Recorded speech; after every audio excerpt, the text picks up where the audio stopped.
Morning, church. Yes. Praise God. Palakpakan po natin ang Panginoon. Are you blessed? Amen. Sarap ng ating pag-aawitan, ano? At we welcome each and everyone sa ating pong pananambahan. Today is third Sunday of August. August 20 to be exact. Nagpapasalamat tayo sa Panginoon ang bilis ng paglipas ng panahon. At ang oras po natin para patunayan po namin that we are coming to you live, it's exactly 21 minutes after 10. Oh, ang bilis ng oras, ha? So mga kapatid, batiin po natin ang bawat isa. Sabihin natin sa mga kasama natin, Shalom. Amen. Habang hinihintay po natin ang ating mga kapatiran pa. And kaibigan, you are with us. This is Solution Grace Church. And once again, we welcome you. Kagalakan po namin na kayo po yung makasama namin sa umaga pong ito. And my name is Laverne Ducot. At gusto ko munang batiin po lahat ng mga may birthdays today. Meron ba may birthday dito? Oo nga. Pero ano pa yan di ba? Advance happy birthday kay Ate Lace Celestino. I think on the 28th. 28th. Yan, si Ate 23rd birthday. Pero bawal po sa simbahan ng mga nagsisinungaling daw eh. And of course, gusto nating batiin na happy birthday si Sister Marinel on kailan? Ngayon, birthday ni Mama. Pinapabati ni Jetro. Of course, kami po dito kay Mama Marinel, we greet you, of course, happy birthday. Kayo na pong bahala magpasabaw sa amin. Kasama ni Ate Liz. Yung pong tawang napakinggan po ninyo, hindi po sound effects yun. Totoo po yun. Oh. At of course, gusto nating batiin ang ating kapatiran sa Caloocan. I believe he's celebrating his birthday today. Or bukas yata, si Brother Robert Galon. Happy birthday, Brother Robert. Sa ngalan po ng SGC family, kami po ay nakikigalak. At of course, nag-aantabay ng pasabaw at pa-spaghetti at pa-ice cream. Amen. So, napaka-special po na araw natin today. At dahil ang ganda po ng pag-uusapan natin as usual, it's because it's Sunday, Jesus Day. Alam niyo po, ngayong Sunday po ay excited na ako. Lalo tigit this coming Sunday dahil marami po tayong mga activities na gagawin. So please invite your friends to join us this coming Sunday. Meron po tayong special na bisita at meron tayong special na tagapagsalita. Kung sino po siya, abangan nyo na lang on Sunday. Plus, of course, yung ating pong bisita ay sumulat ng isang awitin na ilo-launch po natin this coming Sunday din as part of yung second album ng Solution Worship. Ito po ang title nito, Jesus, Aking Sandigan. Okay, wala nang mag-iiba ng title. Ito na yung title niya talaga, Jesus, Aking Sandigan. So yung nag-compose po nitong song na ito, makakasama natin on Sunday. And of course, ay abangan po natin, i-launch natin this coming Sunday ang song na ito. At aawitin po ito sa atin ng walang iba, ang magbe-birthday, bisperas ng kanyang birthday, paparinig sa atin ang kanyang tinig. Si Ate Lace, of course, on Sunday. So, exciting talaga, no? And alam niyo mga kapatid, ang dami pong mga pagpapala ng ating church. At bibigyan ko na lang siguro ng teaser. Come October 19, please make yourselves available dahil meron po isang malaking gawain na kung saan kasama po ang Solution Worship. Yeah! Excited tayo. At habang niluluto po namin ang proyektong yon ay ipanalangin niyo po kami at talaga naman. At susundan ko na po after po nitong song na itong ilo-launch natin this coming Sunday, susunod natin yung pang ilang song na ba yun? Pang ilang song ang pang fourth song natin sa ilalim ng second album natin ay yung song naman ni Ate Amiel Flores. Finally. Nadi-delay pero ang dami talagang blessings. Yes, talaga naman po. And then, pagkatapos nun, susunod natin yung song ni Kuya Albert kasi halos tapos na rin eh. Grabe, no? Daming blessings. Kaya po maganda talaga, iniisa-isa natin yung pagpapala natin. Alam niyo po mga kapatid, kung kayo po ay, halimbawa lang, meron kayong nararamdaman na sakit sa inyong katawan, at mas marami namang, halimbawa, meron kayong nararamdaman na 30% na sakit sa inyong katawan. Huwag po kayo mag-dwell sa 30% na yon. Magpasalamat tayo dun sa 70% na meron tayong nararamdaman na comfort at magpasalamat tayo sa Panginoon. At kapag nag-focus po tayo dun sa 70% na iyon, malilimutan natin yung 30% na pain. Yun ang sikreto. Nang sa gayon na hindi po tayo mamuhay ng nagre-reklamo, bagkus ay namumuhay tayo ng punong-puno ng pagpapasalamat sa Panginoon. Amen? Diba? So tayo po ay talagang excited at minamagnify po natin ang kabutihan ng Diyos. Dito po yan sa ating church and of course, this is Solution Grace Church. Ang oras natin, 26 minutes na. After 10, at tayo po magtuloy-tuloy na sa ating pakikinig ng salita ng Panginoon. Mga kapatid, ready na po ba kayo? I'm so excited. At simulan na po natin. Let's pray po muna. Panginoon, we thank you once again for the privilege na kami po ay makapaglingkod sa inyo sa pamagitan po ng pakikinig ng inyong salita. Kagaya po ni Maria, Lord. You want us just to sit at your feet. At ito po ay ginagawa po namin by coming to church. At of course, makikinig po kami ng iyong mayamang salita. At mula po dito, Panginoon, kapag kami po ay kumakain na iyong salita, hindi po namin mapipigilan na lalo po kaming ma-in love sa isang Diyos na unang nagmahal po sa amin. Panginoon, sa umaga pong ito, gamitin niyo po inyong lingkod para akin pong maipahayag, mailahad ng malinaw ang mensahe mo sa amin na sadyang sa amin pong mga kaluluwa ay magpapamangha. Ikaw lamang ang siyang aming itataas mula simula, gitna hanggang wakas. At ang lahat po na ito ay aming dinadalangin sa pangalan na aming tagapagligtas na si Jesus. Lahat po tayo magsabi ng Amen and Amen. Amen. Sige po, palakpakan natin ang Panginoon and gaya po na sinabi ko kanina, para po sa mga kabubukas lang o katutune in lang sa ating pong pananambahan ay napakabuti po ng Diyos. Kung atin pong bibilangin na ating mga blessings, wow, talagang mamamangha po kayo. Medyo nasanay na lang tayo na minamagnify natin yung mga hindi kagandahang bagay sa ating buhay. But we praise God. In this church, ang bawat miyembro po na ating sambahan, I'm proud to say this, of course, sa biyaya po ng Panginoon, ang atin po mga miyembro, hindi po tayo nakafocus sa mga pangit na mga pangyayari because nakafocus sa ating mga mata sa kabutihan ng Diyos. And that's why we are so grateful sa Panginoon. Alam niyo po ba, ang isang taong grateful ay healthy. Kaya sabi mo sa katabi mo, oh, you are healthy. Nakatingin kayo lahat kay Marvin eh. Sa katabi ninyo, sabi ko, hindi lahat kay Marvin. Sa ibang tao, sa katabi ninyo, sabi mo, you are healthy. Yung mga healthy tao, palangiti po yan eh. Amen. A merry heart, a joyful heart is like medicine. Amen. Diba? So ito po, kaya ngayong umagang ito, patuloy po natin pasasayahin ang ating mga kaluluwa mula po sa pakikinig ng salita ng Panginoon. And today, pag-uusapan po natin, of course, ay susundan natin yung ating mensahe last Sunday. Naalala niyo po yung ating message last Sunday? Mga kapatid, the fullness, being filled with the fullness of God. Amen. At bilang mga mananampalataya, ang dalangin ko po sa ating church, since ang atin pong theme for 2023 ay rooted in the unshakable gospel of Jesus Christ. So, I declare, mga kapatid, in the name of Jesus, lahat po tayo dito sa church, kasama po ang Caloocan.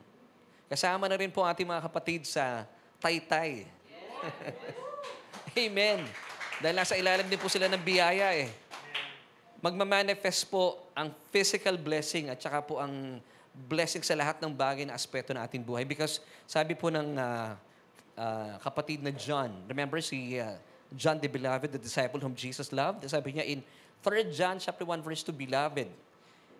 Sino pong kausap niya dito mga believers? Beloved, I wish above all things that you may prosper and be in health. Even, pag sinabing even, just as or in the same manner your soul prospers. So the more po na nagpa-prosper yung ating soul bilang mananampalataya, kasi FYI, bilang isang Kristiyano, wala na pong problema sa ating spirit. Because the Holy Spirit, indwelling our born-again spirit, Kayo po, talaga namang napakasipag niyong umattend ng church. Nakakapakinig kayo ng mensahe ng Ebanghelyo. Now, the more po kayo nakakapakinig ng tunay na mensahe ng Ebanghelyo, nakikilala natin kung ano po yung pagpapalang meron tayo sa ating espiritu. Amen? So, lumalago po yung ating kaluluwa. At ang ating kaluluwa po, meron mga faculties. Ang main faculty ng ating kaluluwa, the mind. Dito po pumapasok yung mensahe. Kapag malusog po ang ating kaluluwa because you are hearing the true gospel of Jesus Christ, ang manifestation po nito sa ating physical body ay healthy. Amen. And that's why once again, sabi ni Apostle John, in 3 John chapter 1, verse 2, Beloved, I wish above all things that you may prosper. I believe that's in the physical realm. Finances kasama doon. Beloved, I wish above all things that you may prosper and be in health, even or just as your soul prospers. So, mainam talaga you come to church because kapag nagpa-prosper po yung ating soul, ang mga manifestation po nito ay kalusugan sa ating mga katawan. Kaya po pansinin niyo po yung mga taong sambahan ay talagang malulusog at punong-puno ng kagalahan. Amen and amen. Kaya po today ay sususugan po natin as promised yung ating po pinag-usapan last Sunday at ang ating question for today is this. Posible ba na maranasan natin ang buhay na ganap at kasiyasiya sa buhay na ito? Ano sa palagay mo? Kasi po itong pangako sa atin ng Panginoon na ito ay tila hindi po nararanasan ng maraming mga mananampalataya. Of course, kung kayo po'y wala pang relasyon sa Panginoon, it's impossible na maranasan po natin ang isang buhay na ganap at kasiyasiya. Pag sinabi mong buhay na ganap at kasiyasiya, ito yung sasabihin mo sa Panginoon, Lord, talagang nasa iyo na ang lahat. Mapapakanta ka ni Daniel Padilla. Kasi nga, nararanasan mo yung buhay na ganap at kasiyasiya. Yung tipong wala ka nang hahanapin pa. Pero tila, sa maraming mananampalataya, hindi po nila nararanasan po ito. Alam niyo po ang sabi ng Panginoon sa atin, posible itong maganap sa ating mga buhay. Amen? So ang atin pong message for today, it's entitled, Living Life to the Fullest. So ibig sabihin, sagad-sagaran talaga na gusto ng Panginoon kasi ito po ang naisin niya sa atin. Na tayo po ay namumuhay, hindi po sa kalungkutan, hindi sa panlalambot ng katawan, hindi po sa karamdaman, bagkus tayo po ay nabubuhay every single day na talaga namang yung bang tipong punong-puno ka ng lakas. Naalala ko nung ako po ay nag-aaral, and I believe sa mga kapatid natin dito ng mga kalalakihan na nasa panahon ng panliligaw. Nung ako po ay nasa college, nung nakilala ko yung aking ex-girlfriend, napapataas ang kilay ni Brother Gio. Sino kaya yun? Si Joe. Yung aking wife na ngayon. Alam niyo, nagiging excited akong pumasok sa school kasi nandun yung may crush sa akin. Ay, hindi, yung crush ko. Di ba? Ganon din tayo. Kapag alam mong mahal ka ng Panginoon, excited kang alamin yung kanyang salita eh. At talaga namang wala pa akong absent sa school. At malaking factor, malaki pong bagay kasi nandun yung crush ko. Amen? So talagang pag nakikita ko siya, talaga namang ang pakiramdam ko, pinapalakas ako pag nakikita ko yung crush ko. And then later on, nai-in-love na ako sa kanya. Ganun naman lagi mga kalalakihan, di ba? Kuya Marvin, pag nakita mo, nakikita natin muna, nai-in-love tayo sa ganda eh. Kaya blessed tayo sa church, mga misis natin, magaganda talaga eh. Yung mga babae kasi minsan hindi nila nakikita yung kagandahang lalaki natin eh. Minsan nabubulagan sila eh. Later on, nare-realize nila, may potential naman pala itong lalaking to. So ganoon din po tayo. Gusto ng Panginoon na tayo po'y ma-establish sa pagmamahal sa atin ng Panginoong Hesukristo. Remember last time, for you to be filled with the fullness of God, dapat po meron tayong kaisipan at maitatag tayo sa katotohanan that Jesus is so in love with you. Kapag tayo po'y nanlulupay-pay, ano pong binabalik-balikan natin? The width, the height, the depth, and ano po bang sinasabi? The four corners of the cross. Binabalikan mo ang krus. And with that, you are being filled with the fullness of God. Kaya po ang pakay ng Panginoon sa atin, and I declare, anuman po mga bagay na ating kakaharapin sa taong ito, talaga namang mananagana po tayo. Beloved, I wish above all things that you may prosper in all aspects of our lives. Amen. If you believe that, sabihin nyo, Amen. I receive it. Amen. Naniniwala po ako. Ito mga tao sa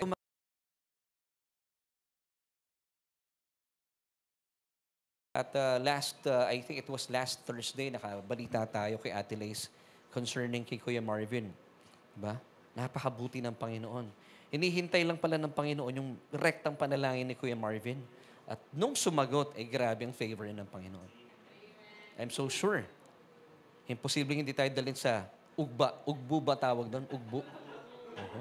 baka, baka bigla tayong yayain doon uli. Bro, walang problema.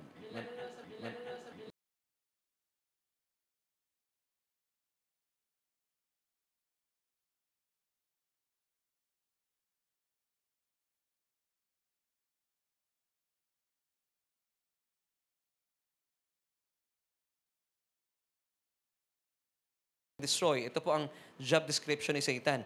To steal, kill, and destroy. But sabi ng talata, sabi ni Jesus dito, I am come. Have you noticed? I am come. Present tense. So kung meron kang pangangailangan sa Panginoon, nandun siya. Kung anong pangangailangan mo, nandito ako, sabi niya, I am come that you might have life and that you might have it more abundantly. Wow! So ibig sabihin na gusto ng Panginoon sa atin, buhay na ganap at kasiyasaya. And mind you, yung word po dito na life, kung titignan po natin ito in the original Greek, yung word na life here is Zoe. Ano yung ibig sabihin ng Zoe? It's the God kind of life. Meron po kasing dalawang uri ng life sa wikang Griego. Yung isa, bio. It's the natural life. Ang lahat po ng tao sa ngayon nabubuhay with their natural life, bio. Pero tayo po mga mananampalataya, we have a different kind of life, Zoe. Pag sinabing Zoe, it's the life of God. Now, the question is, ang Diyos ba nadidepress? Hindi po. Yun po yung buhay na meron tayo. Now, nung tinanggap natin ang Panginoon Jesucristo, ito po yung naisin niya para sa atin. Isang buhay na kagaya ng Diyos. Wow! Kaya ibig sabihin, posible ba na maranasan po natin ang buhay na ganap at kasiyasiya? Amen and amen. Why? Because lahat po ng mga pangako ng Diyos sa atin ay inilaan na po sa atin ng Diyos pamagitan ng ating Panginoong Jesucristo. 2 Corinthians chapter 1 verse 20. For all the promises, take note. For all, hindi po for some of the promises. For all the promises of God in Christ are yes. Kaya po pag binabanggit po ang mga promises ng Panginoon mula Genesis until Revelation, dapat ang sagot natin, yes talaga. Excited. Yes, Lord, receive it. I receive it. Pag sinasabi mo kasing amen, Lord, I firmly believe and I receive it. For all the promises of God in Christ are yes, and in Him, amen, to the glory of God through us. Ano po ibig sabihin ng talatang ito? Whenever you receive all the promises of Christ, magmamanifest po ito sa inyong soul. Wala nang problema sa spirit eh. At magmamanifest din po ito sa inyong physical body. Now, kapag nakita ng mga tao ito, oy, sasabihin nila sa'yo, bakit blessed ka? Ba't lagi ka nakasmile? Ngayon, ang sasabihin mo sa kanila, because of what Jesus did on the cross, na makikita nila yon ng mga unbelievers. And then, we're giving glory to God. Napapapurihan po ang Diyos pamagitan po ng ating mga personal testimony sa ating kaluluwa at sa ating physical na katawan. Amen. Now, this could only happen to those who believe. At gaya po na sinabi ko kanina, lahat po ng promises ng Panginoon, minus the curses, belongs to you, child of God. Amen? Naniniwala po ba kayo? Amen. Alam niyo po, pag tayo po ay nasa church, mas maganda sa church maingay. Pag meron po akong binibigkas na pangako ng Panginoon, sabihin niyo kaagad, amen. Para bang pag may inagis sa inyo ang Diyos, sinasalo mo kaagad. Sasabihin mo, Lord, this belongs to me. Meron pong napakagandang talata ang Biblia na dapat po natin angkinin. Now, once again, bakit po natin pwedeng angkinin po ito? Even though ito po yung nakasulat sa Old Testament. It's because, ano po ang ating righteous foundation? It's because of the finished work of Christ on the cross. Kaya po nararapat na ito po yung ating angkinin. Now, let me give you Deuteronomy chapter 33, verse 25b. As your days, so shall your strength be. Ano po ibig sabihin nito? Ang haba daw tumatagal ang panahon, lalo tayong pinapalakas ng Panginoon. This is supernatural. Now, hindi po ito tatanggapin ng mundo. You know why? Because ang mundo po, ang paniniwala nila, tayo po'y wala sa mundo because we are citizens of heaven. Ang mundo, sinasabi nila, mentras tumatanda ka, lalo kang nanghihina. As for days, sabi ng mundo, so shall your weaknesses and infirmities be. Nako kapatid, natural lang yan na pag tumatanda ka, nagkakaroon ka ng mga sakit-sakit sa balakang. Pagtanda mo talaga namang lumalabo ang mata mo at talaga namang nakakalimot ka sa iyong mga sinasabi. Amen? Huwag kayong mag-amen doon. Ano ang sinasabi ko? O di mo, nakakalimot ka na kaagad. Ngayon, huwag natin papaniwalaan to because the Bible tells us, as for days, so shall your strength be. Habang tumatanda po tayo, umiidad tayo. Age is just a number. Pero lalo tayong pinapalakas. Just like Caleb. Si Caleb, hindi po siya nanghina. Grabe. So ito po mangyayari po ito sa mga taong naniniwala po sa atin. Why? Bakit tayo naniniwala? Because, gaya na sinabi ko kanina, ang tunay na anak ng Panginoon, ang tunay na nakakapakinig ng ebanghelyo ng salita ng mga tinapos na gawa ng ating Panginoon, meron po siyang pusong mapagpasalamat. Proverbs 17:22. A joyful heart is good medicine. Tinatanggap natin yung mga verse na binanggit natin kanina, gaya ng Deuteronomy 30:25. Now, for some Christians na hindi naniniwala, hindi pwede mangyari yung sinasabi mo, Laverne. Well, hindi po pinipilit ng Diyos yun kung hindi ka naniniwala. Pero kagaya po ng sinabi ko kanina, bakit mangyayari sa atin itong Deuteronomy 33:25? Ano pong basis natin? Finished work of Christ on the cross. Si Jesus, nagdusa doon, alang-alang sa atin, maranasan po natin ang lubusang kalusugan. Siya po ay namatay para magkaroon tayo ng buhay. Ang tawag po dito ay divine exchange. Inangkin po ng Panginoon lahat ng mga bagay na hindi mabuti para maranasan po natin at maangkin po natin yung mga bagay na mabubuti which we do not deserve. Ang tawag po dito ay biyaya. Amen. Now, bakit po tayo nabubuhay? Kahit umiidad tayo, lumalakas pa rin tayo. Halimbawa, si Ate Lace, this coming August 28, sabi niya, 23 na siya. So ngayon, 22 lang siya. Grabe, nagkakilala tayo, Lace. Mga ilang months ka pa lang nun, ha? Nakita ko siya. Isipin mo, ang tagal ng panahon na yun, ha? Sanggol, pero naglalakad na siya nun, eh. Nakikita ko, eh. At mahusay na rin kumanta ng mga panahon yun, eh. Grabe, ang tagal ng panahon yun. Sa 23 lang ngayon, sa 28, ano? So, ibig sabihin, dinideklara natin, and I believe, receive it, kahit nagkakaedad na tayo, pinapalakas pa rin tayo ng Panginoon. Amen. Ito po yung distinct quality ng mga mananampalataya, tayo mga taga-SGC. Umiidad tayo, pero talaga namang napapagyaman tayo. Amen. Now, because we have a joyful heart. Bakit tayo may joyful heart? Because we know the gospel of our Lord Jesus Christ. Pero tingnan niyo po yung sumunod na sinabi ng Proverbs 17:22. But a broken spirit dries up the bones. Nanunuyo ang mga buto. Kaya po, kinakailangan nila ng eskelan. Hindi tayo umiinom ng eskelan. Nirarayuma. Alam niyo kung bakit? Hindi po sila, itong mga taong ito, hindi po buhay ang kanilang mga espiritu. Pero tayo po buhay ang ating espiritu. Kapag buhay ang inyong espiritu, dadali sa inyong kaluluwa because you attend church, you listen to the word of Christ, nabubuhay ang inyong kaluluwa, ang manifestation din po nito, buhay na buhay ang inyong physical body. Paano nabubuhay, paano makikita ang manifestation na buhay ang aking kaluluwa? Hindi po tayo nadidepressed. Hindi po nangyayari yun. Sa isang mananampalatayang busog sa salita ng Panginoon. Amen and amen. And of course, mga kapatid, pinag-usapan natin last Sunday, Ephesians 3:19, to know the love of Christ which passes knowledge, that you may be filled with all the fullness of God. By believing the finished work of Christ on the cross, you are being filled with the fullness of God. At dahil dito, mga kapatid, puno-puno tayo ng kapuspusan ng ating Diyos, talaga namang mapapangyari po lahat ng ating mga pinahahawakan na promises ng Panginoon sa atin. Because in the verse 20 ng Ephesians 3, sinasabi dito, now to Him who is able to do exceedingly abundantly above all that we ask or think. So, believe this, mga kapatid, every time you say a prayer, answer po ito ng Panginoon. For example, dito pa rin tayo kay Lace kasi birthday niya next week. Nag-pray lang si Lace ng asawa, husband. Ano binigay ng Panginoon sa kanya? Hunk. Now to Him who is able to do exceedingly abundantly above all that we ask or think. Marami kayong mga panalangin na hindi po sinasagot ng Panginoon. Ino-over-answer po ng Panginoon yon. Now, why? Sabi po ng talata, according to the power that works in us. Ano po itong sinasabi na according to the power that works in us?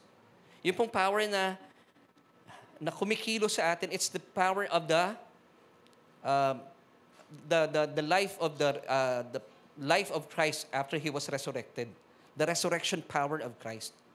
So ibig sabihin tayo po, ang kalakasan na meron tayo, yung resurrection power ng ating Panginoon Hesukristo. Now, titingnan niyo po itong verse na ito. It's interesting. In John 11:25, nung dinalaw po ni Jesus, sila Martha at si Mary, at patay na po dito si Lazarus. Alam niyo, sinabi ng Panginoon sa kanyang kay Martha, Jesus said to her, I am the resurrection and the life. Bakit itong sinabi ng Panginoon? Bakit hindi niya sinabing, I am the life and the resurrection? Bakit resurrection muna? Alam niyo kung bakit? Kasi nagkakaroon po tayo ng buhay after we were resurrected with Christ. Amen. Kasi nung wala pang resurrection na nangyayari sa ating mga spirito, tayo po meron lang tayong bios kind of life. Pero nung tayo po tumanggap sa Panginoon, kung ano po nangyayari sa Panginoon, we were crucified with Him, He was buried, and then He resurrected. We were resurrected with Christ. So, ito po yung resurrection and the life. So, the more po na alam natin na, na-resurrect muna ako, and then, nandun na po yung flow ng buhay sa atin. And by believing that, you could live a life to the fullest. Kaya po yung buhay natin punong-puno ng excitement. Nag-aabang tayo ng mga bagay na masasaya, mga bagay na makasaysayan. Hindi yung tipong nakaabang ka na ano kaya mga kamalasan ng mangyayari na naman sa akin bukas ng araw. Hindi po gano'n ang mindset ng isang mananampalataya. But we are so expectant of good things to come. Kasi naniniwala tayo na mahal, na mahal, na mahal ka ng Diyos. Amen. Alam niyo po, ang Biblia ay sagana po sa mayamang katuruan. Because it's inspired by God. Pero ang nakakalungkot po dito, sa kabila po na nandyan ang mga Biblia po natin, ay marami po sa mga mananampalataya, hindi na binabasa ang Bible. So I would encourage you to buy a Bible. Wag lang yung Bible app. Magkaroon tayo. And then you read it. Hindi po tumatagal yung Biblia na nasisira lang, babasahin po natin. Because sabi po ng Bible, ito po ay kinasihan ng Diyos para gamitin po natin para tayo po ay makapamuhay ng ayon sa kalooban ng Panginoon. 2 Timothy chapter 3 verses 16 to 17, all scripture is given by inspiration of God and is profitable for doctrine, for reproof, for correction, for instruction in righteousness, that the man of God, like you and me, may be complete. Amen. Tayo po ito. Thoroughly equipped for every good work. So tayo po, gumagawa tayo ng kabutihan, hindi para maligtas, gumagawa tayo ng kabutihan, it's because yun po yung bunga na ating kaligtasan. Nagiging nature na po natin yun. Hindi tayo nag-iisip ng mga masasama sa kapwa natin. Hindi po. Ang atin pong kalikasan, once again, ay gumawa ng kabutihan.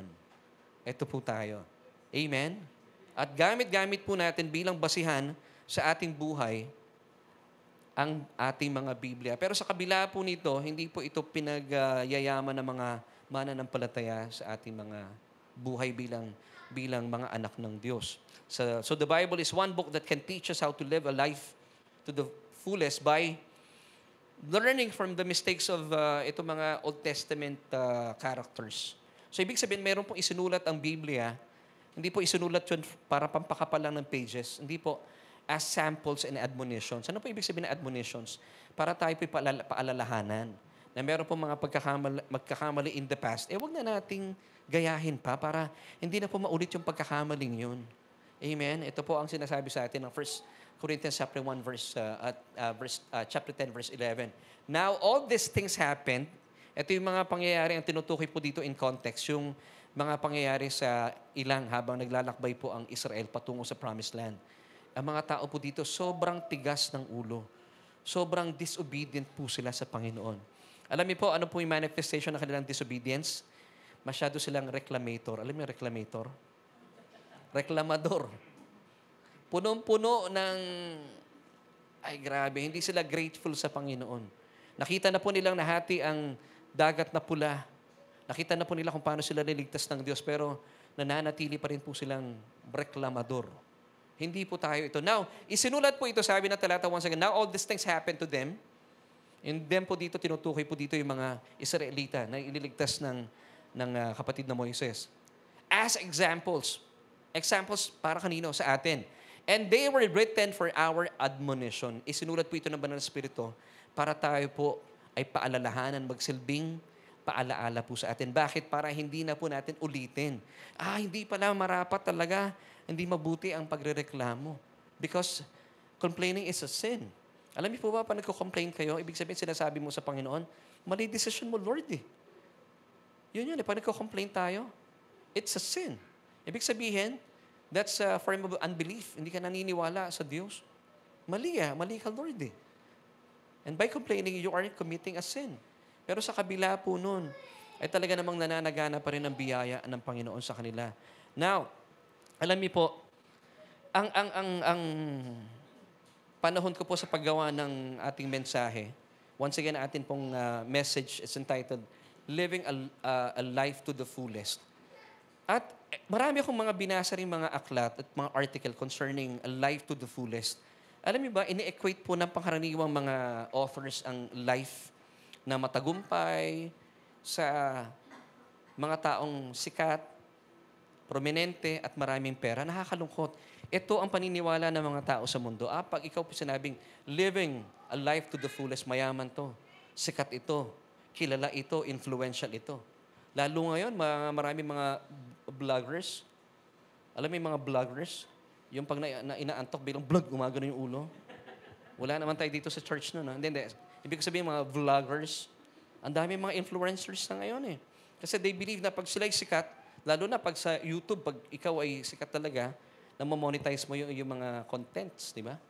Now, alam niyo po, sa kasaysayan, mababasa po natin sa kasaysayan na talagang hindi po pera o hindi po kasikatan o hindi po katanyagan ang siyang maghahatid sa atin sa isang buhay na ganap at kasiyasiya. Alam niyo po, merong mga katotohanan dito, ibibigay ko po sa inyo. For example, na-interview po na isang kilalang newspaper, si Miss Elizabeth Taylor. Kilala niyo po si Elizabeth Taylor.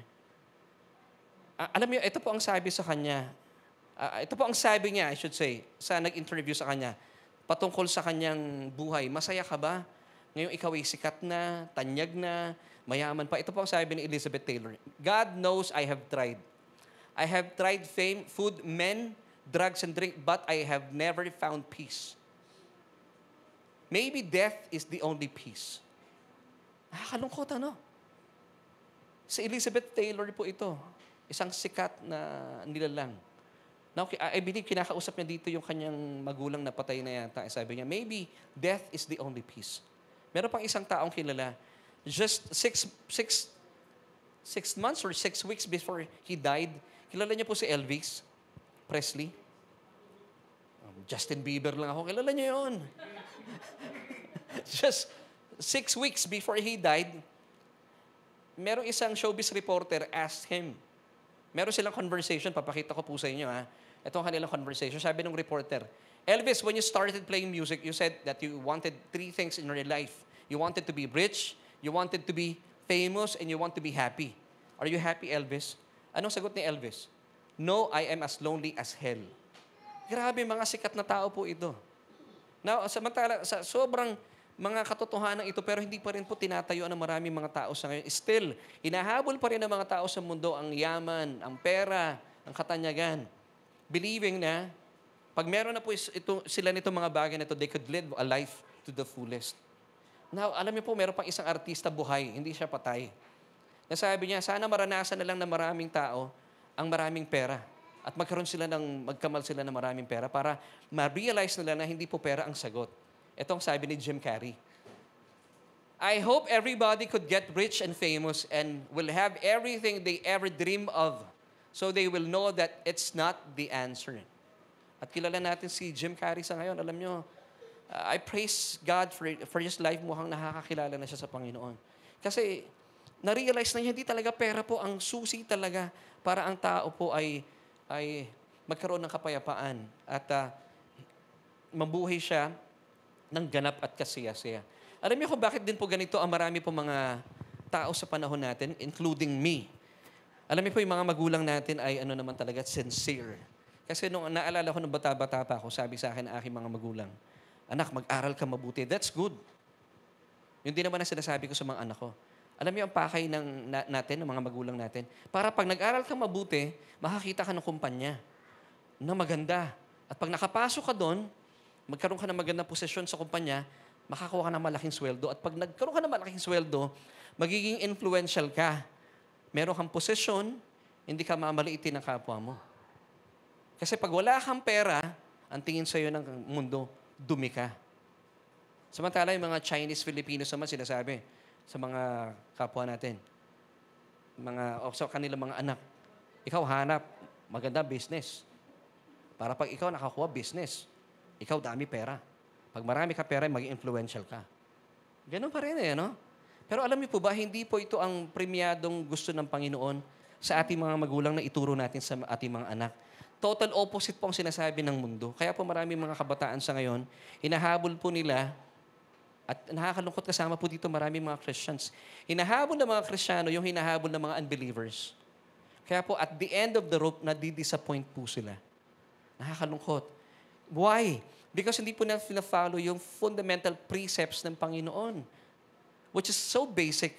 Para po sa mga nanonood sa atin, kung kayo po may mga anak, ito po ang naisin ng Diyos na isa katuparan po natin sa ating mga anak. Proverbs 22 verse 6, train up a child in the way he should go, teaching him to seek God's kingdom and will for his abilities and talents. Even when he is old, he will not depart from it. So ito yung primary goal ng Panginoon for us na itong ituro natin sa ating mga anak. Hindi para, anak, maghanap ka ng pagkakataon para kumita ka na marami pera. Tunog Chinese tuloy ako. Para ikaw, pag marami pera, ikaw ay titingalain na marami tao. Di ba? Ganun ang pananaw natin Now, sabi pa ng Biblia, in Ephesians 6 verse 4b, nurture them in the discipline and instruction of the Lord. So, ang precepts natin na tinatayuan, it should be yung mga admonition sa atin ng Panginoon. Hindi po ng mundong ito.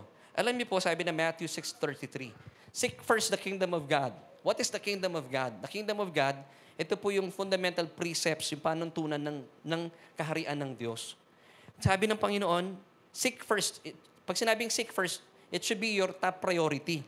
Bilang mananampalataya, hindi po tayo namumuhay sa precepts ng mundong ito. Hindi po yung panuntunan ng mundong ating sinusunod.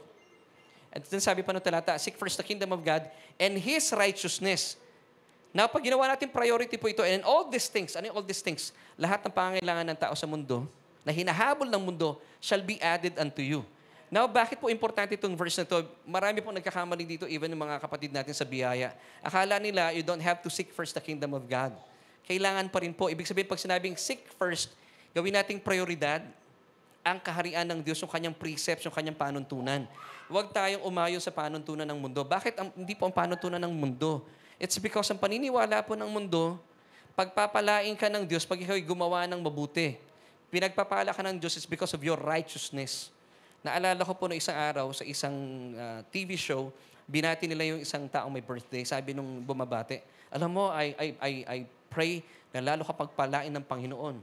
Kasi napakabuti mong tao kaya ka pinagpapala ng Diyos.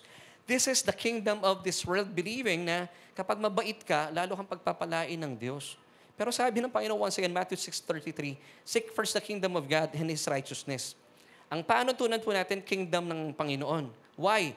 In God's kingdom, kaya po tayo pinagpapala, it's not because of our righteousness, it's because of His righteousness.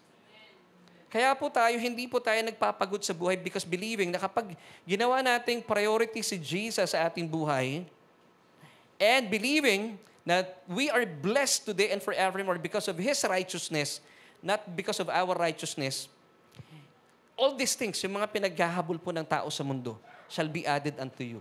Remember that. So dapat prioridad po natin ang kingdom ng Panginoon.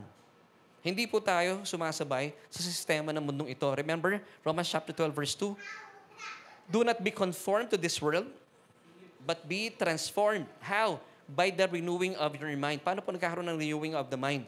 Kapag kayo po'y nakakapakinig ng salita ng Ebanghelyo. Ibig sabihin, naintindihan natin, okay.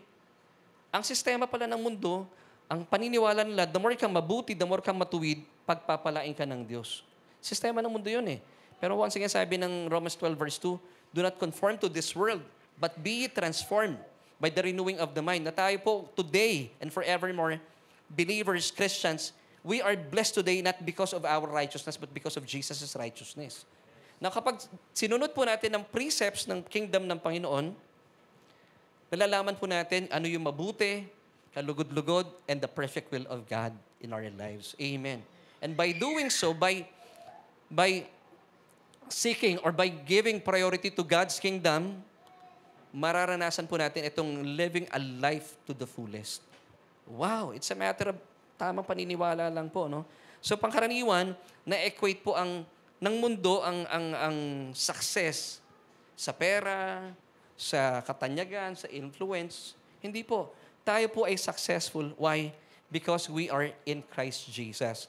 Sapat na po yun. Sabi nga ng SM, you've got it all. We've got it all for you because you are now in Christ Jesus. You've got everything. Kaya po hindi po tayo buwis ng buhay na pilit po nating pinapatunayan ating mga sarili sa social media. Hindi po natin ginagawa yun. Kahit po nagpo-post kayo, walang masyadong nagla-like, hindi ka affected. Why? Hindi mo naman kailangan patunayan ng sarili mo eh. Sapat na sa akin, basta ako alam ko, mahal ako ng Panginoon. That's okay. Amen? Kaya hindi po tayo mareklamo sa buhay, grateful pa rin tayo. Amen. And amen. Now, alam niyo po ba, gusto ko po kayong dalhin sa isang kasaysayan sa buhay ni Solomon. Kilala niyo po si Solomon? Si Solomon, alam niyo po yung kanta ni Solomon? Si Solomon, si Solomon. Alam niyo yung song na yun? Si Philemon ba yun? Hindi, mali pala. Si Solomon, si Solomon. Naroon sa karagatan. Ay, hindi ba siya yun? Philemon pala yun. Okay, si Solomon.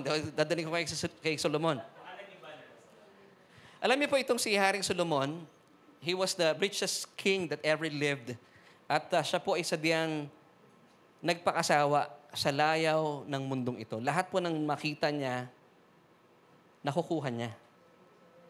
Amen. Now, bilang pagpapatunay, bibigay ko po sa inyo mga talatang ito, na talagang lahat po na mga ninanais na isang o dinidesire, pinagnanasahan ng mga tao, kay Solomon, na-achieve niya po lahat yon, naangkin po niya lahat yon. Ecclesiastes chapter 2, verses 9 to 10, so I became great and excelled more than all who were before me in Jerusalem. Also, my wisdom remained with me. Verse 10, whatever my eyes desired, I did not keep from them. I did not withhold my heart from any pleasure, for my heart rejoiced in all my labor, and this was my reward from all my labor. So dito po pinapatutuhanan lahat. Kung sa panahon po natin si Solomon, gusto niya ng bagong cellphone, naku, barya lang sa kanya. Gusto niya ng bagong computer, sisiw sa kanya yun. Chicken, kumbaga. Hindi lang sisiw, chicken na yun.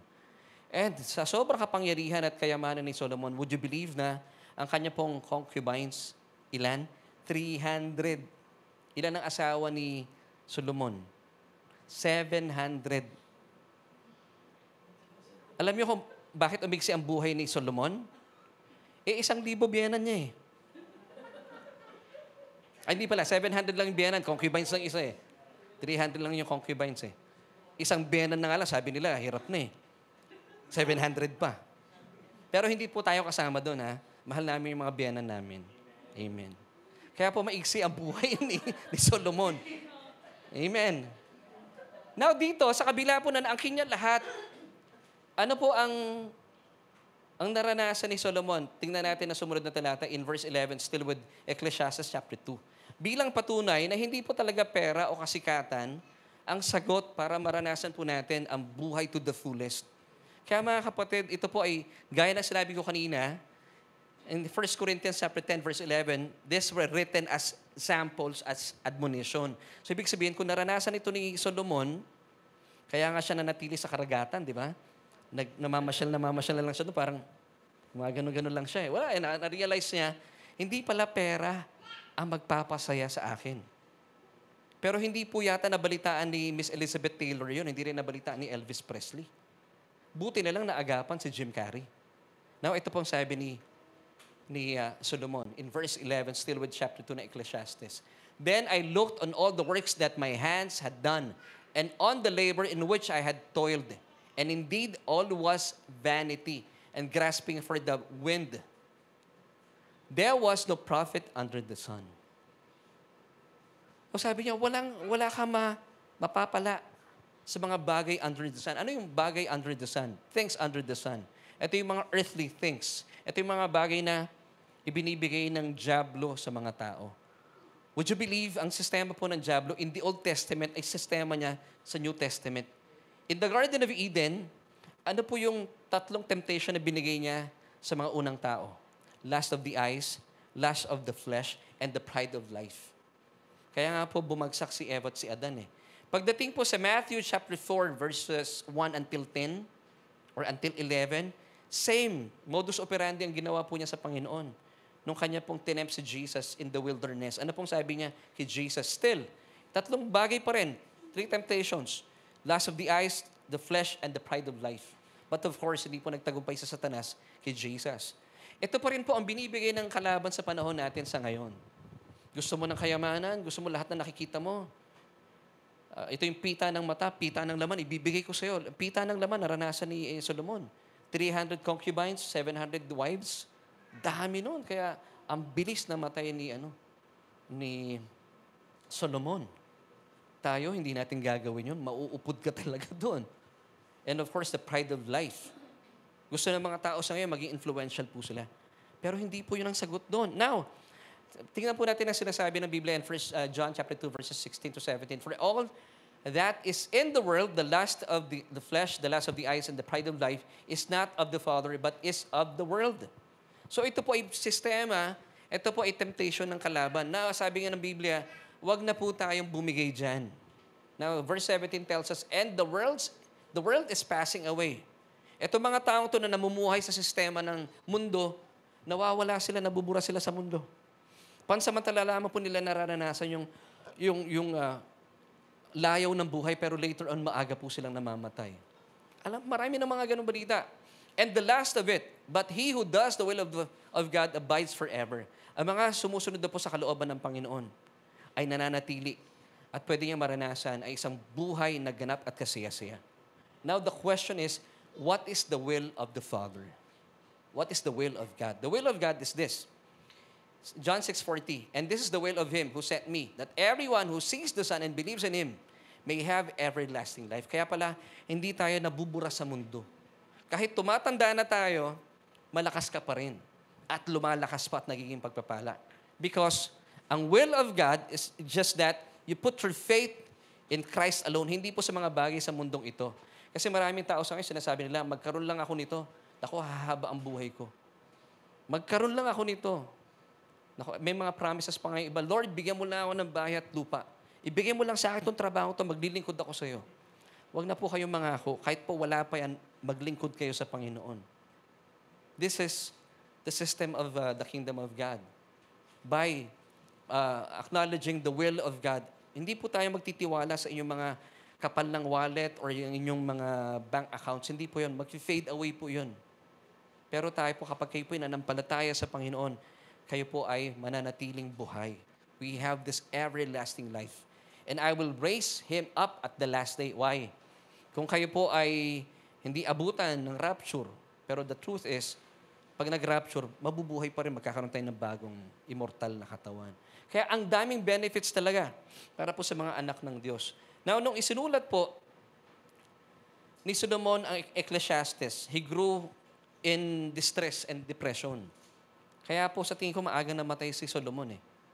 Na-depress ang kapatid na ito. Sayang ano?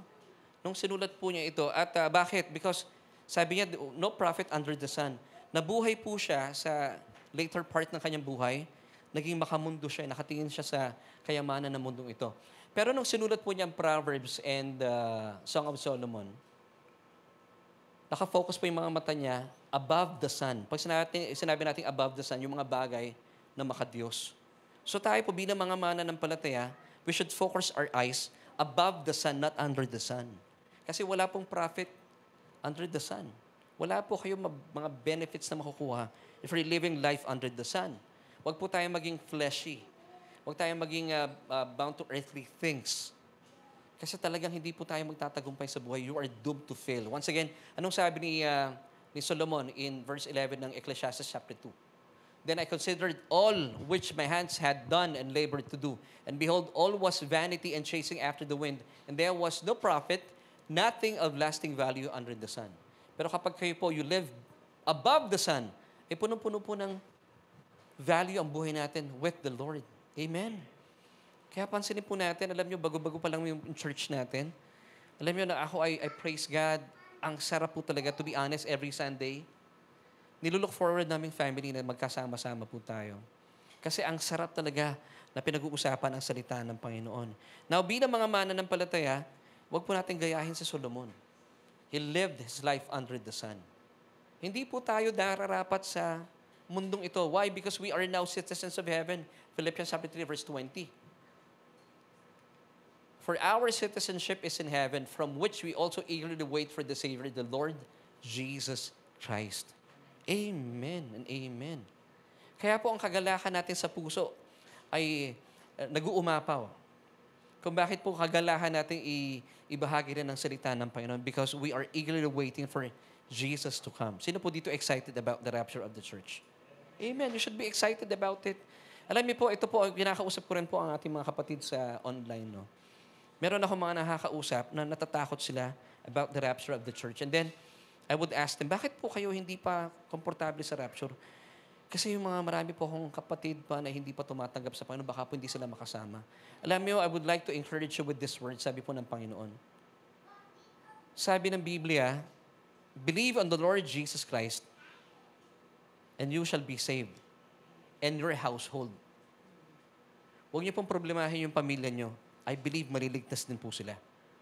Pagpatuloy lang po natin na tayo po'y mamuhay sa precepts ng kingdom ng Panginoon. Alam niyo, naniniwala po ako, nakatingin na inyong mga kapatid, ang inyong mga mahal sa buhay ninyo. At malay niyo, tinanggap na nila ang Panginoon. Amen. Kasi ano yun eh, pangako ng Panginoon sa atin, believe on the Lord Jesus Christ, and you shall be saved, and your household. Kaya po, dapat excited tayo about the rapture of the church. And then, start inviting them to come to church para po sila po ay ma-excite din kagaya po natin. So tayo po, by doing so, hindi po tayo sumusunod sa sistema ng mundo ito. Amen? Gaya po sinasabi ng Romans chapter 12, verse 2. So dito na tayo. At matuto po tayo kung paano po mamuhay na isang buhay na ganap at kasiyasaya. So ang first lesson natin, you have to live above the sun. Huwag tayong under the sun. So ibig sabihin, focus your eyes on things above. Focus natin ating mga mata sa mga ginawa ng Panginoon. You make God's kingdom your top priority. That's number one. Okay? So dito naman po tayo, matuto tayo sa isang parable na binigay ni Jesus about the rich and full. Itong isang taong ito, alam niyo po yung istorya ito. Kuya Eman, pakilagay nga sa susunod na, dito na tayo sa isa pa. Nagpasa na natin yan. Dito tayo sa susunod na verse. Yan. Hindi ko magana ang aking clicker. Luke chapter 12, verses 13 to 21. Ito po ay parable of the fool and the rich man. Then one from the crowd said to him, Teacher, tell my brother to divide the inheritance with me. And verse 14, pakilagay nga po sa verse 14. But he said to him, Man, who made me a judge or an arbitrator over you? 15. And he said to them, Take heed and beware of covetousness, for one's life does not consist in the abundance of the things he possesses. Now tayo po paalala dito ng Panginoon, hindi po nagbibigay ng pagkatao natin, yung kapal ng wallet natin, yung kung ilang properties na meron tayo. Ang nagbibigay po ng kaganapan ng ating pagkatao ay pagiging kaisa natin kay Kristo Jesus. Amen. Tuloy po natin, verse 16. So ito na yung parable. Dito tayo sa verse 16. Then he spoke a parable to them, saying, The ground of a certain rich man yielded plentifully. Okay, pakibaba. And he thought within himself, saying, What shall I do, since I have no room to store my crops? So ang dami niyang pagpapala. Sabi niya, saan ko kaya ilalagay ito? And then verse 18, So he said, I will do this. I will pull down my barns and I build greater, and then I will store all my crops and my goods. Verse 19, And I will say to my soul, Soul, you have many goods laid up for many years. Take your ease, eat, drink, and be merry. Ito yung sinasabi natin pangkaraniwan, no? Now, tuloy tayo sa verse 20. But God said to him, Fool, mangmang, this night your soul will be required of you. Hindi niya alam, mamamatay na pala siya. Pero ang dami niyang kayamanan. Sayang. Then whose will those things be which you have provided? Verse 21. So is he who lays up treasure for himself is not rich toward God. Ito po mga ganitong klase daw ng tao, hindi po ito mayaman. Ito yung mga taong nakabase lang ang kanyang buhay sa kayamanan niya. Ibang thinking niya. May mga tao po, di ba, na kapag nagkakaroon sila ng yabang baga kapag maraming pera. Ibang nakatayo sila, nakasandal sila, marami akong pera eh. Now, alam niyo po, ito yung pinakakawawang tao sa mundo. Yung bang nakasandig lang sa dami ng kanilang pera. Now, nakakalungkot po ito. Kaya pala sabi ng Biblia, no, what does a man profit if he gains the whole world but loses his own soul? Ano man po ang kayamanan na meron kayo, pero nasa inyo po ang lahat, bagong bahay, kotse, lahat ng kayamanan, pero hindi naman po maayos sa inyong soul. Hindi po kayo nakakapakinig ng salita ng Panginoon. Kayo po ang pinakamahirap na tao sa balat ng lupa. Now, kung titignan po natin, going back to verse 16, kung titignan natin talatang ito, malinaw po sa taong ito na siya ay mayaman. But the thing is, hindi niya po alam na galing sa Diyos ang kayamanan niya. Maraming taong ganun sa ngayon. Ang tawag po sa mga taong ito ay self-made man. Ibang tipong sobrang talagang yabang. Ibang yung leeg niya napakasikip na. Hindi mo siya basta-basta makakausap kasi feeling niya, he's a self-made man. Kaya siya nasa posisyon na ito dahil mahusay siya, matalino siya, edi ikaw na. Ibang tipong ganun. Ikaw na lahat. Pag tinanong siya ni Tito Boy, ikaw na Tito Boy. Mga ganun tipo ang sagot. Kaya po talaga napakahirap. Itong taong to ganun. Lagay nga natin sa verse 16, susunod na talata, Luke 12:16. So malinaw po sa kanya na mayaman siya. Ang problema lang, hindi niya alam kung saan galing yung kayamanan niya. Now, bilang mananampalataya, tayo po, alalahanin po natin na tayo ay pinagyaman hindi dahil sa husay o galing natin o gandang lalaki natin o gandang babae po ninyo. Sabi po ng Deuteronomy 8 verse 18. Pakilagay nga po sa Deuteronomy 8 verse 18. Remember that it is God who gives you the power to get wealth. It is He. Dapat wag daw po natin kakaligtaan. For it is God who gives you the power to get wealth. Why? Ito po yung reason, that He may establish His covenant which is swore to your fathers as it is this day. Now, ito po yung second point natin. Bakit tayo pinagyaman ng Panginoon? Bakit siya po, dapat alalahanin natin na siya po ang nagbigay sa atin ng kapangyarihan para kumita ng pera kung kayo po yung napakayaman. It is He who gives you, present tense, present progressive tense. It is He who gives you the power to get wealth. Now, ang purpose is to advance His kingdom, to sponsor the gospel of Jesus Christ. Yun po yung primary goal po ng Panginoon. Hindi po para tayo po magkamal na maraming bahay, maraming cellphone, maraming bagay na pwede natin ipagmalaki. Hindi po. Sabi pa ng Biblia, kung gusto nyo magmalaki, magmayabang, ipagmalaki nyo, nakilala nyo ako. Yun lang. For you to live a life to the fullest. Para magkaroon po kayo ng isang buhay na ganap at kasaya-saya.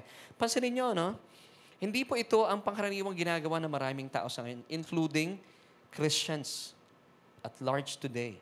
Ang mindset po ng maraming tao sa ngayon, trabaho, trabaho, trabaho. Wala pong problema, magtrabaho po kayo. Pero ang premiadong sinasabi ng Panginoon, kanina pinag-usapan natin, seek first the kingdom of God. Ikalawa, bakit po tayo pinagyaman? Remember, please be reminded. And sabi ng talata, and you shall remember that it is the Lord God who gives you the power to get wealth. Ano po ang reason?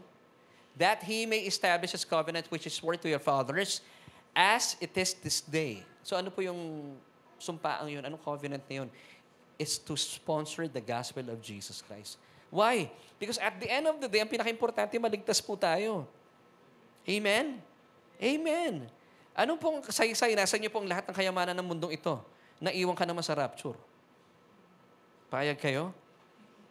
Ang dami nyo kayamanan. Meron kayong iPhone 15, 1 terabyte, fully paid. Pero nag-rapture na. Yung mga tatawagan mo, ka-text mo, wala na, nasa langit na. Nonsense. Nasa iyo man ang kayamanan, bagong bahay, bagong kotse, pero nasa banig ka ng karamdaman. Nonsense. Pag sinabi po natin kaligtasan, binanggit ito ni Pastor Jerome Sozo, kasama po yung physical health. Yun po yung pinakamahalaga. Alam niyo po ba yung pinakamahalagang nakamit natin sa Panginoon? Dalawang bagay. Kaligtasan. Ikalawa, kalusugan. Amen. Yung pong pera, sa totoo lang, pinaka-list po yun sa listahan. Pinaka-list yun. Amen and amen. Now, balikan po natin ito itong mga talatang ito. Alam niyo po ba, in Luke chapter 17, in Luke chapter 12, I should say, verses 17 until 19, yun pong word dito na ay, kung mapapansin po ninyo, 6 times binanggit nung mama na ito sa parable. O bilangin natin ano naman kung 6 times? Ano naman significance ng 6 times? Sa Bible po, may tinatawag na Bible numerics. Yung number 6, it's the number of man.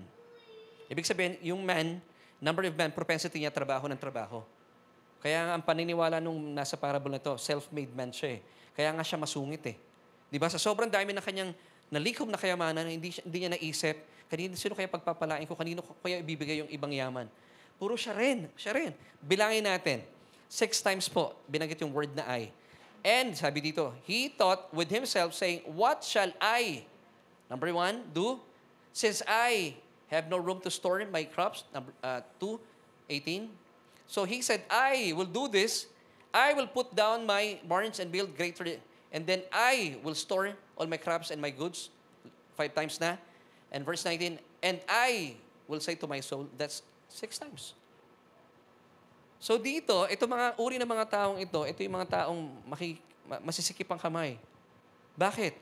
Yung mga taong mahirap magbigay, yung mga tinatawag nating kuripot, bakit nga ba sila magbibigay? Pinaghirapan nila to Pero yung mga taong hindi kuripot, yung palabigay, sila po yung naniniwalang, hindi naman ako nag-provide nito, galing sa Diyos ito Mas maluwag po ang kamay nila, even sa gawain ng Panginoon.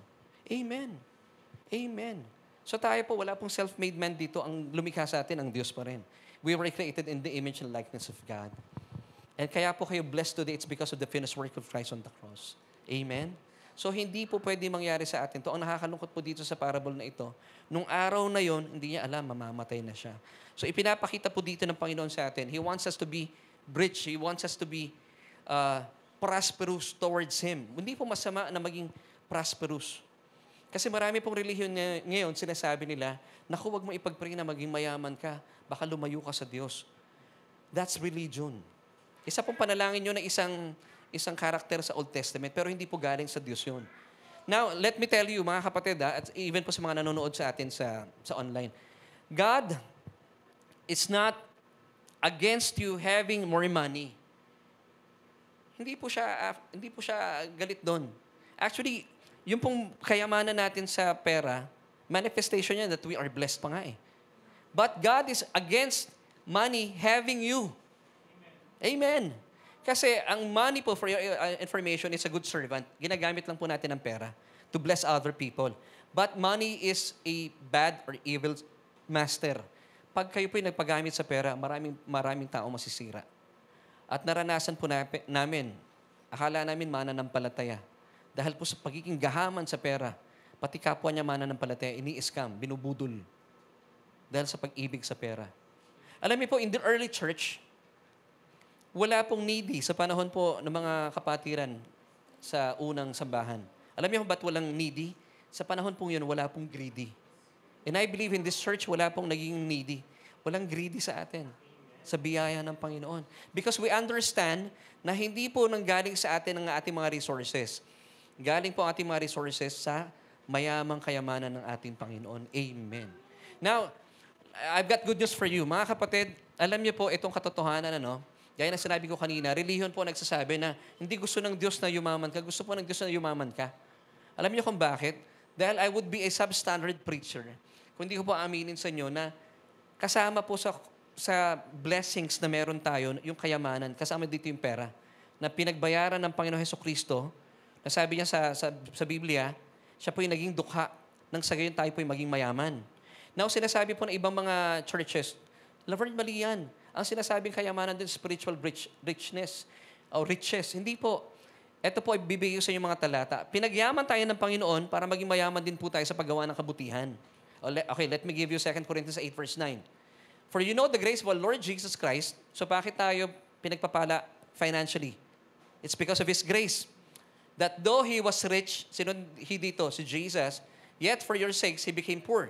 Why? This is the reason. That you through His poverty might become rich. Pinagyaman tayo. Financially po pinag-usapan na because 2 Corinthians 8 and 9 speaks about pera. Hindi po ito spiritually na mayaman. Ito po'y pera. Datung. Sabi mo sa katabi mo, datung. Pera talaga po ito. Na bakit tayo pinaging mayaman? Si Hesus Kristo po sa krus. Ginawang mahirap. Ginawang dukha. Hindi lang siya mahirap, dukha. Wala siyang damit doon eh. Lahat kinuha sa Kanya. Kaya po siya ginawang dukha para tayo po'y gawing mayaman. Na bakit tayo ginawang mayaman? Para maging mayaman sa paggawa ng kabutihan. 2 Corinthians 9 verse 8. Sunod natin talata. And God is able to make all grace abound toward you. Wow! So ayaw ba ng Diyos sa pagyamanin po kayo? Hindi. That you always having all sufficiency in some things. In all things. May have an abundance for every good work. So ang church po natin, palapakan po natin ng Panginoon. Ang church po natin, I believe, binibless din po tayo financially to bless others as well. Amen. Kaya po yung inyo pong pagbibigay sa sambahan natin, hindi po natin ito nilulustay, hindi po natin ito binubudol. Ginagamit po natin believing na pinagyaman po tayo ng Panginoon because naging dukha po siya sa krus. Pinagyaman tayo financially para maging mayaman din sa pagtulong sa ating mga kapwa. Ito yung purpose ng Panginoon. So, God is not against you having more money. Gusto ng Panginoon pagyamanin kayo. Amen? Amen. Hina eh. Do you believe that? Amen. Yes. Naniniwala ako pwede meron po maging milyonary dito sa atin. For the advancement of the kingdom of God. Amen. Ano po ang gusto ng Panginoon sa atin? Hindi niya gusto maging mahirap tayo. Pag kayo po ay mahirap, paano kayo tutulong? Wala kang pera eh. Di ba? Ngayon, relihiyon po nagsasabi noon. Sinasabi nila prosperity gospel yan. No such thing. Although may mga Christians, hindi ko nga matawag na Christians, may mga churches today, ang preaching na lang nila puro pera, pera. That's prosperity gospel. Hindi po tayo ganun. Wala pong prosperity gospel, pero meron pong prosperity in the gospel. 2 Corinthians 8 verse 9. Because once again, God is not against you having more money, abundant in all things. Pero He is against money having you. Ayaw niya po tayo ay gamitin ang pera. Now, ang pera po per se, hindi po masama ang pera. Sinasabi nila, money is the root of all evil. That's wrong. It's the love of it. Dapat maging precise tayo sa sinasabi ng Biblia. Now, tingnan natin. 1 Timothy 6:10, for the love of money is a root of all kinds of evil. So, yung pera po, hindi masama yan. Gagamitin natin for the advancement of the kingdom of God, for sponsoring the gospel of Jesus Christ. Pag wala pong pera ang simbahan, hindi po tayo makakapag-broadcast. Hindi tayo makakapagpakabit ng internet. Hindi tayo makakapagbayad ng upa dito sa ating church. Magsasara ang church. Hindi po ganon. So tayo po ay ginagamit po natin ang pera bilang servant. Ang masama po, ang evil, it's for the love of money. So tayo po hindi tayo nagmamahal sa pera. Kasi po marami rin po mga Old Testament saints, gaya po ni Abraham, ni David, sino pa ba? Si Joseph, the dreamer. Mayayaman po sila. Pero yung pera po nila, ginamit nila para po pag-worship at pagpapakilala ng kanilang Diyos na si Yahweh.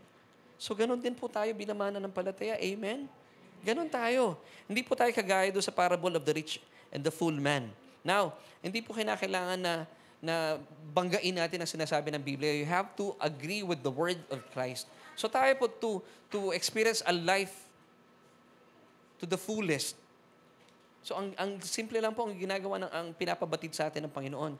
Dapat maintindihan po natin na hindi pala masama ang pera. Ginagamit po ng Diyos ang pera at gusto niyang pagyamanin ka. Naniniwala po ba kayo na kayo po'y blessed na? Amen. At gusto ng Panginoon yan na tayo po'y pagyamanin yan nang sa gayon tayo po'y maging mayaman sa paggawa ng kabutihan. Amen and amen. Now, sinasabi po ng ibang mga tao, hindi. Marami akong kakilala mga Kristiyano. Ito na yung mga argumento nila. Na nung sila yung nagkapera, iniwan nila ang kanilang mga asawa. Ako, hindi ko iniwan asawa ko. Amen. Si Marvin, di naman niya iniwan asawa niya eh. Di ba? Tumigil na rin sa pagsisimba. Meron din naman ako mga kakilalang gano'n nung humihingi ng, ang dami ko na pag-pray na gano'n. Pastor, pag-pray mo ako, magtatrabaho ko. Nung nagtrabaho na, hindi na talaga nagsimba. Meron gano'n.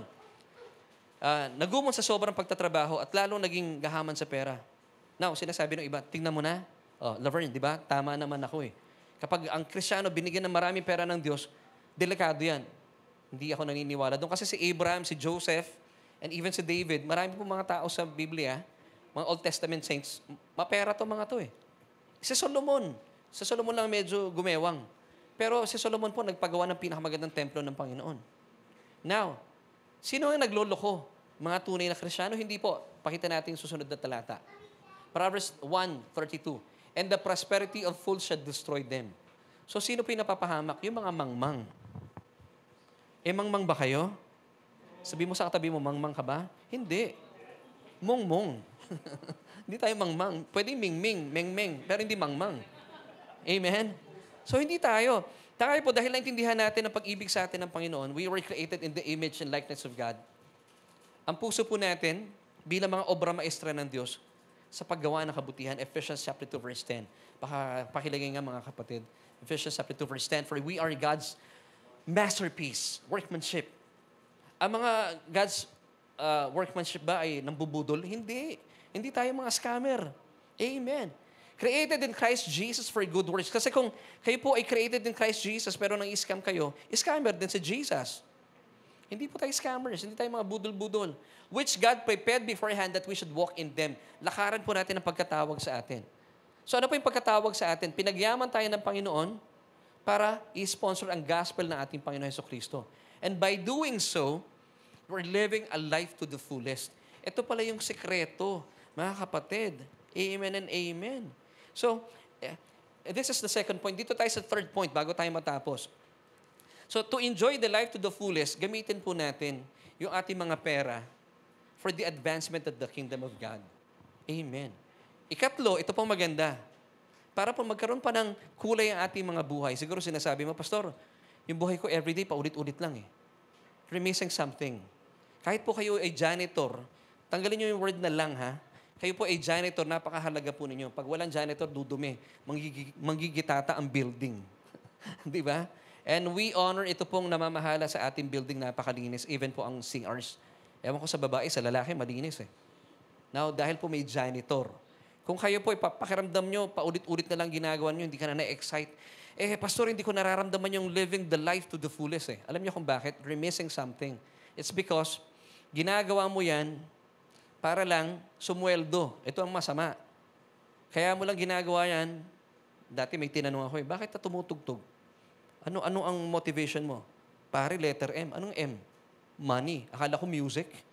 Money lang pala. Hindi po dapat ganun tayo. Tayo po ay naglilingkod sa ating mga opisina. We're doing this for the glory of God. Amen. At kapag meron po tayong ganung mindset, you will live a life to the fullest. Amen. Bigay nga natin yung susunod na verse. Now, kapag maintindihan po natin that it is God who gives us the power to get wealth, edi ibabalik natin sa Kanya lahat ng papuri. Now, every time you work sa inyong mga offices, sinasabi mo, ito na naman, Lunes na naman. Hindi po. Sabi mo, Lord, thank you for the privilege magtatrabaho ko. And I will do this for your glory. Paano po natin gagawin for the glory of God? Makikita po ng mga boss natin, grabe, ang sipag nitong taong to. Kahit hindi ko binabantayan, ang sipag sa trabaho. Amen? Because believing that it is God who gives us the power to get wealth, hindi po tayo tatamad-tamad. Alam niyo po, maisingit ko lang po, no? Ito po ay para sa kapurihan ng Panginoon. Nung ako po ay nagsisimula sa pagdalingkod sa Panginoon, tinawag ako ng Panginoon sa music ministry. At nung panahong yon, bilang gitarista, pinagyama ko ang sarili ko sa paggigitara at sa music. At talaga naman pong, by the grace of God, since sabi ko, Lord, I'm doing this for your glory. Alam niyo yung mga panaginip ko binigay ng Panginoon. Ito po yung sinasabi ko, hindi ko pinagyayabang sa biyaya po ng Panginoon. Nakatugtog ako sa paggawa ng commercial, jingle. Nakatugtog din ako sa mga ilang kilalang mga personalities sa ABS-CBN. Biyaya po ng Panginoon yon. Why? Because binigay ko po yung aking puso sa pagpapractice in those days. Pinagbuti ko yung pagtugtog ko. Why? Because I'm doing that for the glory of God. Nung tinawag ako ng Panginoon bilang pagpapastor, medyo binitawan ko na yung gitara ko. Kasi hindi na yun aking main thing. Ang aking main thing now is to preach the gospel. Nag-aral naman po ako at binigyan ako ng Panginoon ng kagalakan to study the Word of God. Why? Because dito ako tinawag ng Panginoon. Biyaya pa rin ng Diyos yun. Now, bakit? Because I'm doing this for the glory of God. Gusto ko, na kapag tumayo po ako sa pulpito, sabi ko sa Panginoon, Lord, gusto ko yung mga makikinig po sa akin. Maririnig po nila ang mayamang biyaya mo at sila po ay mapapagpala. Amen. Now, bakit hindi po ako napapagod? I'm doing this for the past, I think, 6 years na. May mga pagkakataon, wala nga po akong karelyebo eh. Noong panahon ng pandemya, nagpipreach po ako mag-isa doon sa bahay namin. Kinukunan ako ni Aves. Now, bakit ko ginagawa po ito? Kahit po sinasabi ng iba mo, ang tanga ito. Nagsasalita mag-isa. Because I'm doing this for the glory of God. Hindi po ako napapagod. Now to live a life to the fullest, you have to live a life with a purpose. That's number 3. Hindi po tayo nabubuhay lang just to exist in this world. Hindi po. Dapat sabihin natin, Panginoon, gusto ko maging influential.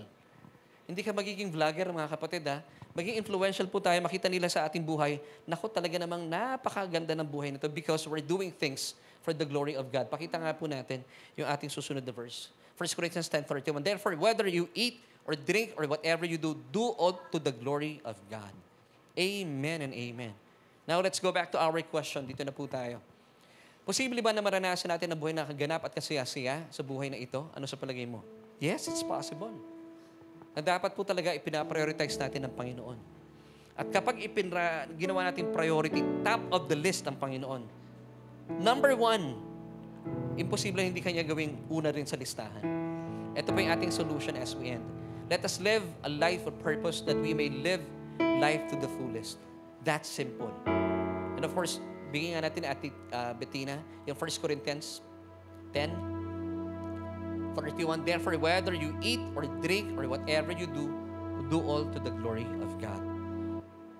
By doing so, you will be living a life to the fullest.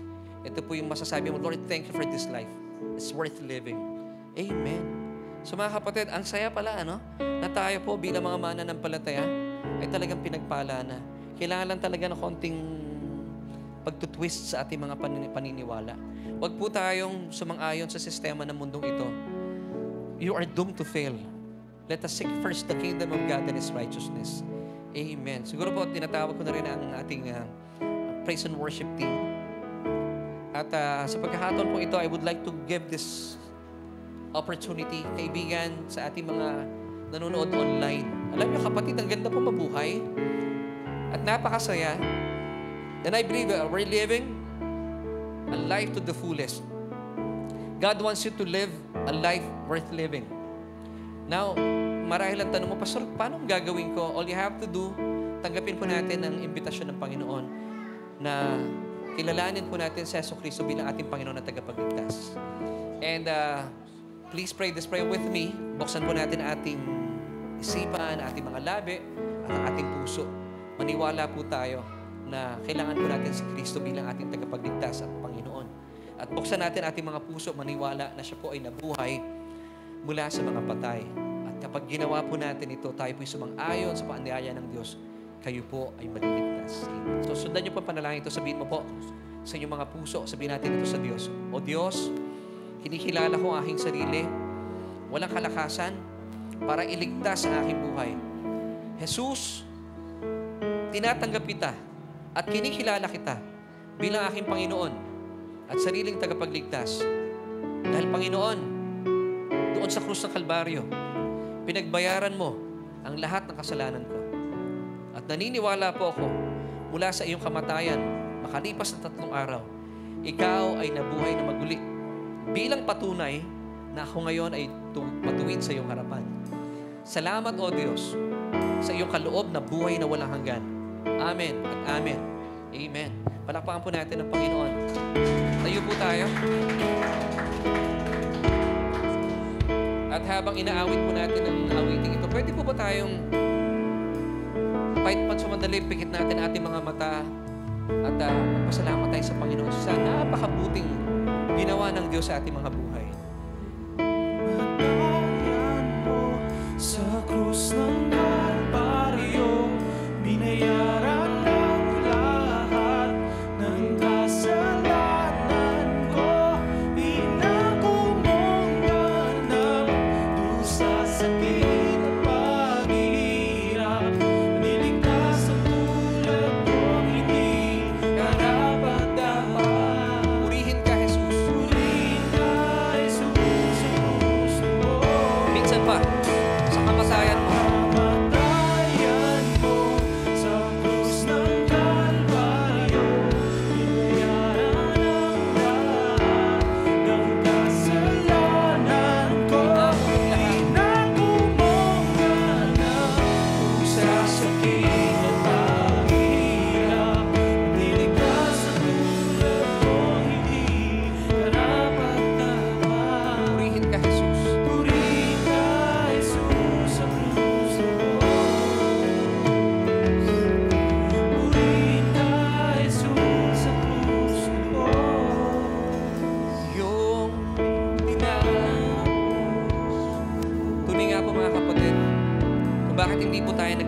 sa buhay na ito dahil lahat po ng bagay ay tinapos na ng ating Panginoon sa krus ng Kalbaryo.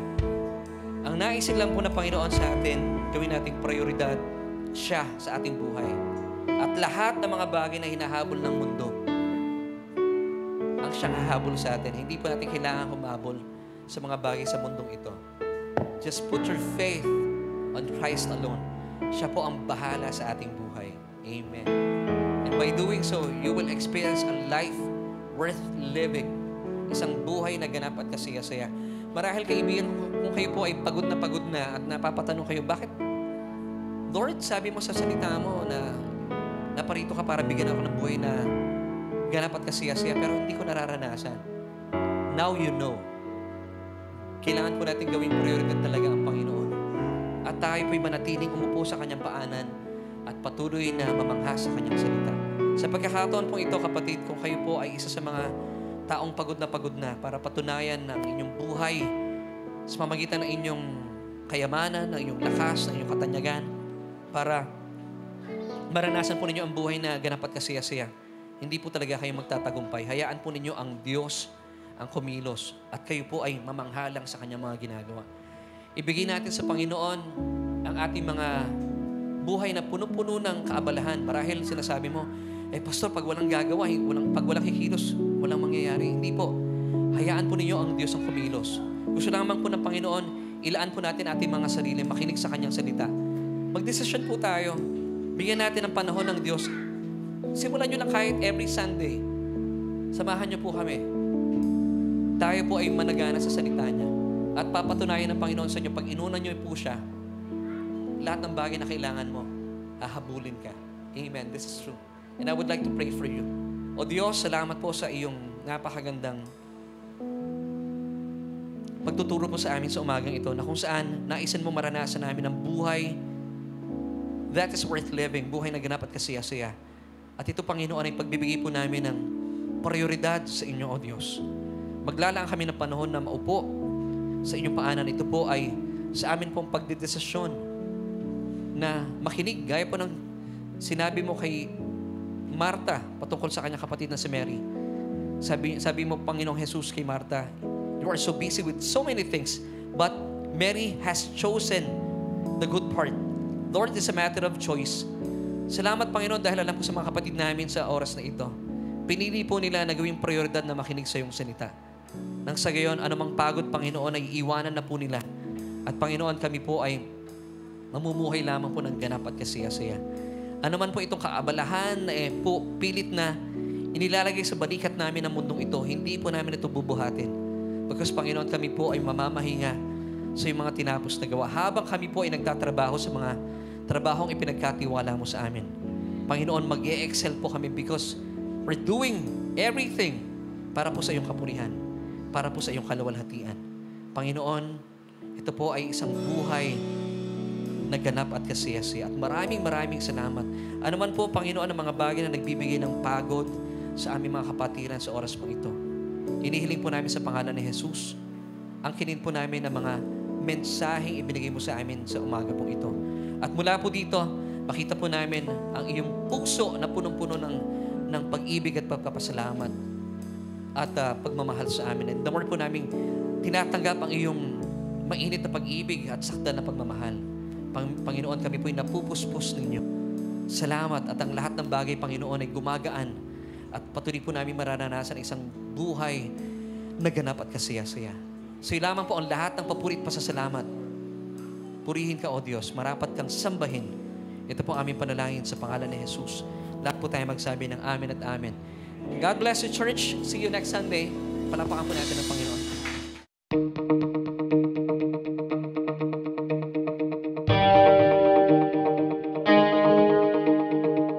Amen! Thank you, Lord, for a fresh revelation. I learned a lot today. How about you? Let us know in the chat kung ano ang favorite part mo sa ating preaching today. Let us continue to honor and worship our Lord Jesus through our giving of tithes and love offering. But let me remind you that your tithes belong to your home church. But if you are new and you consider Solution Grace Church as your home church now, here are the ways on how to give your tithes and love offering. Our details are shown on your screen right now. You can use our account number and simply scan the QR code for our bank details, especially if you are outside the Philippines. Thank you for being a faithful tither and a generous giver. As we prepare to give to the Lord, let us lift our phones and I will pray for you. Heavenly Father, we thank you that we can give to you. In this form of giving our tithes and love offering, we honor and we worship you. We believe that this is not about us, but you alone. And I declare blessing and favors on us today and in the coming days and weeks. In Jesus' mighty name, amen. Thank you for joining us today on our Sunday online worship celebration. My name is Lace and we hope to see you next week. Keep this in mind. You are greatly blessed, highly favored, and deeply loved by God.